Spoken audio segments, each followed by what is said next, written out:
नमस्कार, मैं अनीता चौधरी। और कहते हैं त्रेता युग में जब धर्म मलिन हो गई थी, बिल्कुल समाप्त होने के कागार पे थी, तो महाभारत के युद्ध के रूप में भाई को काटने को तैयार थे।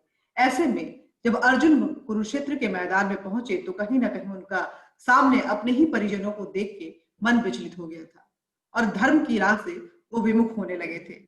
तभी कृष्ण अपने वचनों से उनको गीता सार के रूप में उनको जो ज्ञान दिया उन्होंने, वो धर्म की राह की ओर उनको ले जाने के लिए जो एक दिशा दी, वो गीता जयंती के रूप में आज भी हमारे यहाँ मनाई जाती है।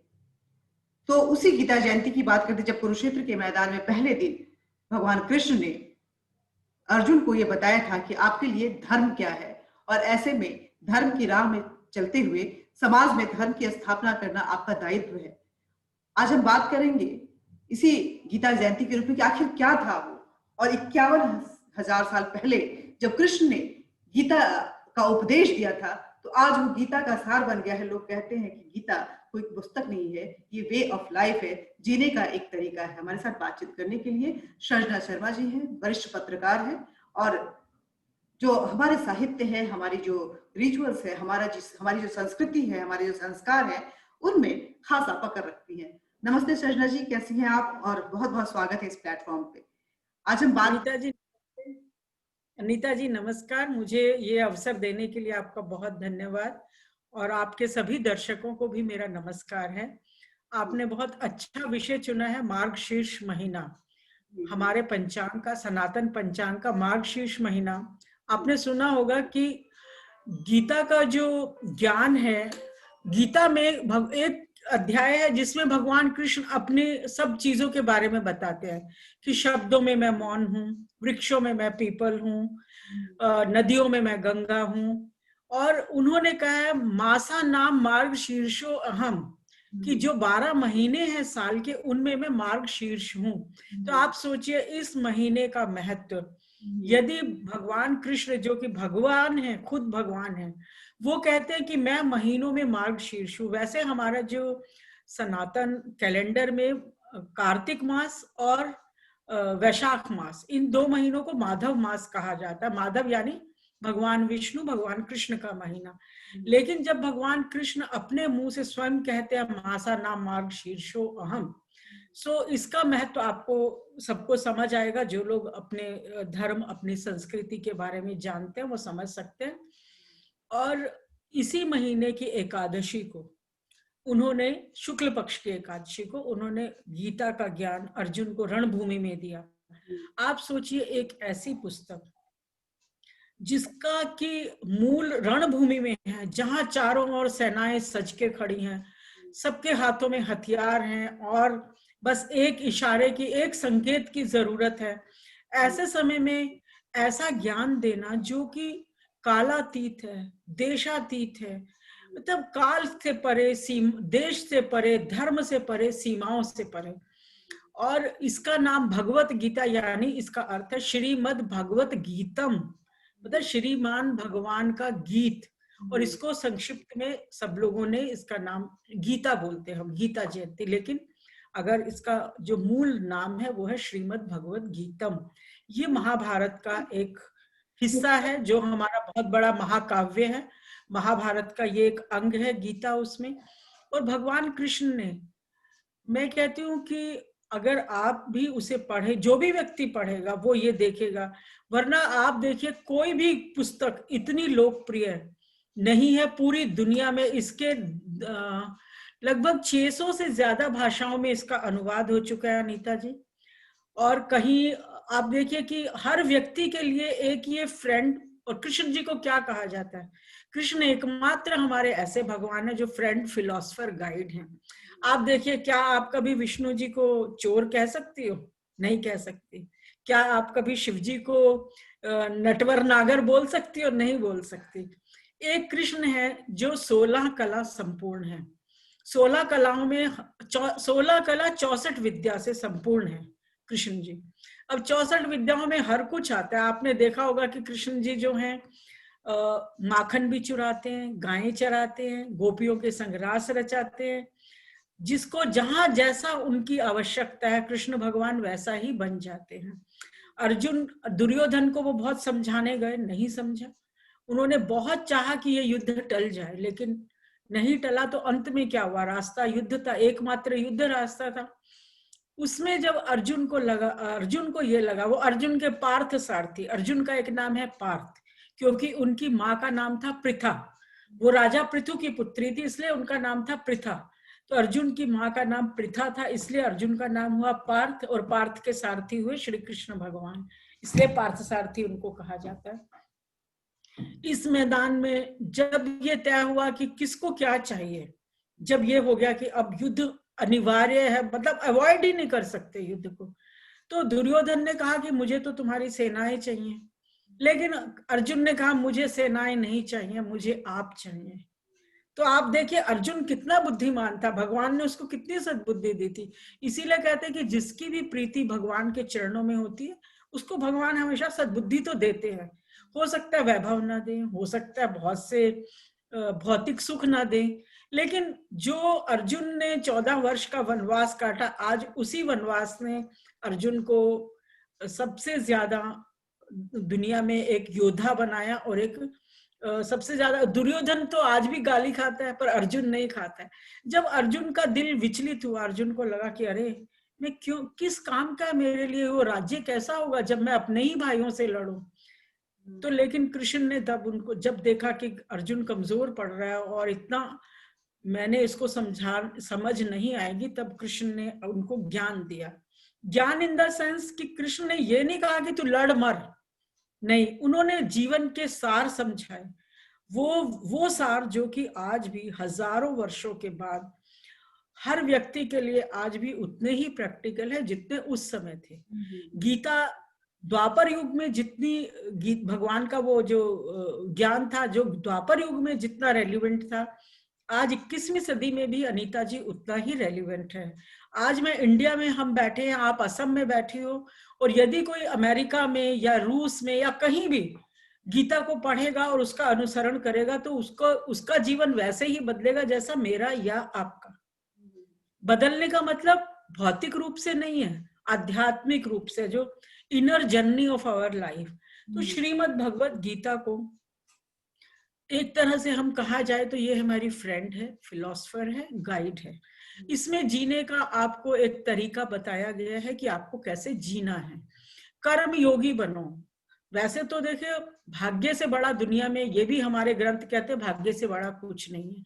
लेकिन कृष्ण ने क्या कहा कि यदि आप सिर्फ भाग्य के भरोसे बैठ गए और आपने कहा अरे मेरी किस्मत में तो ये होना ही, मैं परिश्रम क्यों करूं, लेकिन नहीं, कृष्ण ने कहा कर्म योगी बनो, आप परिश्रम करो। तो कृष्ण ने अर्जुन को कर्म योग के पथ पर लेकर आए, अच्छे बुरे का ज्ञान समझाया, और वो ज्ञान जब अर्जुन को सारी बातें धीरे धीरे समझ आई और भगवान कृष्ण ने विराट रूप में दर्शन दिए, अपना सही रूप दिखाया, तो उस समय अर्जुन को समझ आया। फिर अर्जुन ने हथियार उठाए और अर्जुन युद्ध के लिए बढ़ा, और अर्जुन की विजय भी हुई। और भगवान कृष्ण ने उसको कहा कि तुम तो क्षत्रिय हो, क्षत्रिय का धर्म क्या है, क्षत्रिय का धर्म है युद्ध करना। और जो योद्धा होता है, अगर वो रणभूमि में उसका बलिदान हो जाता है, उसके प्राणों की आहुति हो जाती है, तो उसको पूरा, उसका गाथाएं स्वर्ग में भी पढ़ी जाएंगी। और यदि वो जीवित रहता और विजय प्राप्त करता है तो वो राज्य का सुख भोगेगा और वो चक्रवर्ती सम्राट कहलाएगा। तो अर्जुन को जो ये ज्ञान भगवान कृष्ण ने दिया, और मैं गीता की कुछ चीजें, मैं अनीता जी आपसे एक बात अनुरोध करना चाहूंगी कि हम लोग ज्यादातर गीता के बारे में क्या कह दिया जाता है, तू क्या साथ लाया था, तू क्या साथ ले जाएगा, तू क्यों चिंता करता है, व्यर्थ चिंता। मैं कहता हूँ ये आप जो चीजें प्रचलित की गई हैं गीता का सार वो नहीं है, वो उससे बहुत डिफरेंट है अनीता जी। हर व्यक्ति को, मैं कहती हूँ स्कूल में लगनी चाहिए गीता। आपने देखा होगा कई विदेशों में स्कूल के पाठ्यक्रम का हिस्सा हो गई है। और भगवत गीता अगर जो भी बच्चा शुरू से पढ़ेगा अपने कोर्स में, तो वो अपनी लाइफ में हमेशा सक्सेसफुल होगा और अच्छी राह पर चलेगा। बिल्कुल सही कहा सर। लेकिन क्या है ना कि मैं जितना पढ़ी हूँ, जितना समझ सकी हूँ गीता को, तो यही समझ में आया कि भले ये रण क्षेत्र में ये उपदेश दिया गया, लेकिन रण का मतलब कृष्ण वाणी को अगर समझे तो हर जिंदगी एक रण है, और आपको हर वक्त धर्म को स्थापित करना है, अपने धर्म, अपने कर्म को पूरा करते हुए धर्म की राह पे चलना है। तो वो जो युद्ध है वो आपके अंतर मन का भी हो सकता है, वो आपके आसपास के में चल रही घटनाओं का भी हो सकता है, और वो उसमें सिर्फ रण की बात नहीं की गई है, उसमें कैसे आपको अपनी जिंदगी को निभाना है, अपने दायित्वों को निभाना है, अपने रिश्तों को निभाना है, अपने कर्म को बैलेंस करना है, और समाज के प्रति आपका दायित्व क्या है, आपके परिवार के प्रति आपका दायित्व क्या है, आप राजा है तो आपकी क्या जिम्मेदारी है, और आप योद्धा है तो आपकी क्या, ये सारी चीजों को उसमें बखान किया गया। लेकिन हमारे देश में हम देखते हैं कि कहीं ना कहीं जो ये जिंदगी जीने का तरीका सिखाने वाली जो हमारी दोस्त श्रीमद् भगवत गीतम जिनको हम बोलते हैं, वो पुस्तक है, वो कहीं ना कहीं उसको वो उस तरह से उसकी बातों को प्रचलित नहीं किया गया जितना होना चाहिए था। क्योंकि अच्छी बातें जब हम इम्बाइब करते हैं, जब हम उनको उसको जीते हैं, तो कहीं ना कहीं हमारे सिर्फ अंदर में नहीं बल्कि हमारे परिवार में भी उसका प्रभाव पड़ता है, हमारे समाज में भी प्रभाव पड़ता है, और उसकी वजह से जो एक समुदाय है, एक जो कम्युनिटी है, वो कहीं ना कहीं एक राइट डायरेक्शन में चलती है। लेकिन शायद ऐसा हो नहीं पाया। क्या हिंदुओं ने अपने अपने अपने धर्म पुस्तकों को उतना उतना उतना अपने दिल से संजो के नहीं रखा जितना कि बाकी समुदाय के लोग रखते हैं? नहीं अनीता जी, मैं हिंदुओं को इसके लिए ब्लेम नहीं करूंगी। आप अगर भारत का इतिहास उठाकर देखें कि भारत पर इतने आक्रमण हुए हैं, इतने विदेशी आक्रमणकारी आए हैं, और जब ब्रिटिशर्स आए, उन्होंने जब भारत के मूल को समझा, उन्होंने भारत की आत्मा को समझ लिया था, वो हमारी शक्ति को भी पहचान गए थे।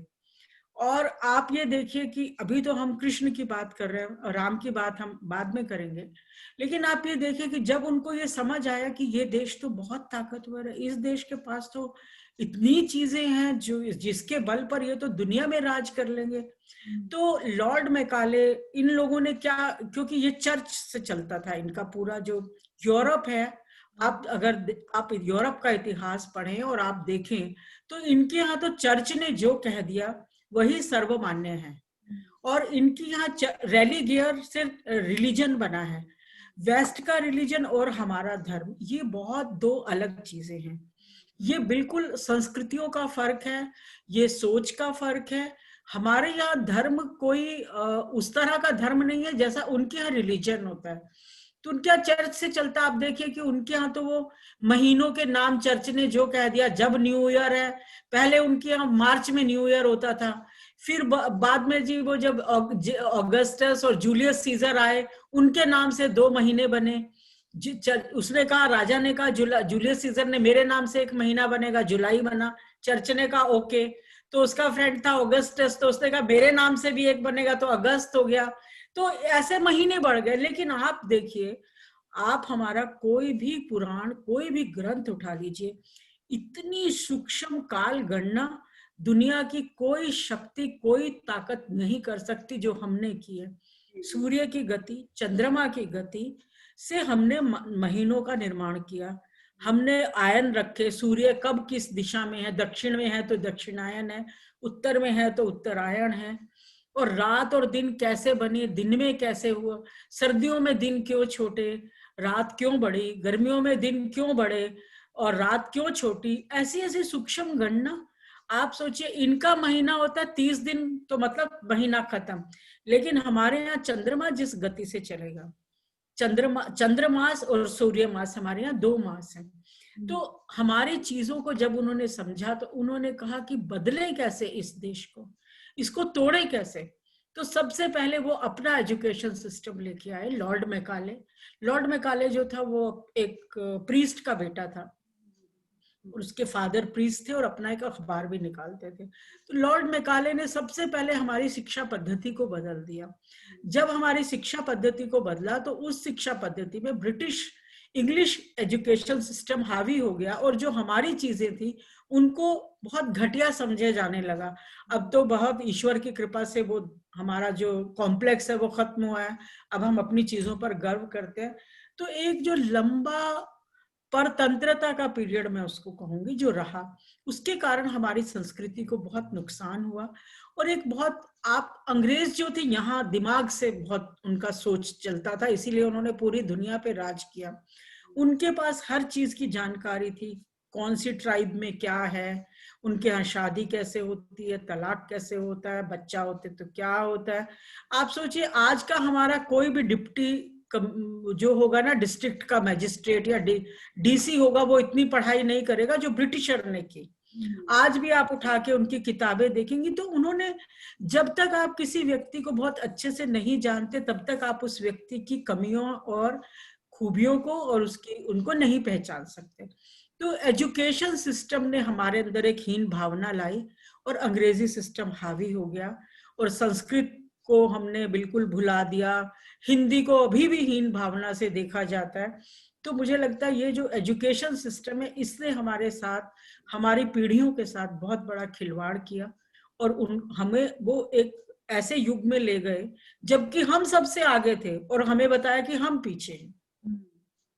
बहुत बहुत शुक्रिया, आपने बहुत अच्छी जानकारी दी सरजन जी। और जिस तरह से आपने कृष्ण को यहाँ पे बयान किया कि वो हमारे दोस्त भी है, फिलोसफर भी है, हमारे गाइड भी है, हमारे गार्जियन भी है, और जिस तरह से आपने गीता को समझाया कि गीता क्या चीज है और उसको किस तरह से समझने की जरूरत है, लोगों को जरूर उसको समझना चाहिए और उसको इम्बाइब करना चाहिए कि जो आप बोल रही हैं वो जो श्रीमद् भगवत गीतम जो है उसका मतलब क्या है और उसको किस तरह से अपने लाइफ में इन्वॉल्व करना चाहिए। अगर बाकी देश इस श्रीमद् भगवत गीता से इम्प्रेस हो सकता है तो आखिर हमारे हिंदुस्तान जो हमारा, ये हमारी संस्कृति और सभ्यता, हमारी पौराणिक किताब है, हमारे पूजनीय पुस्तकों में से एक है, उसको हम क्यों नहीं उसको इम्बाइब कर सकते हैं और अपने साथ बड़े गर्व के साथ उसको लेकर के चल सकते हैं। तो आज के लिए बस इतना ही, आगे भी बातचीत करेंगे। आज कृष्ण की बात हुई है, कभी राम की भी बात करेंगे और इस श्रृंखला में अपनी सभ्यता, अपनी संस्कृति और अपने भगवानों को याद करते रहेंगे। आज के लिए बस इतना ही। अनीता जी नमस्कार, आपका बहुत बहुत धन्यवाद।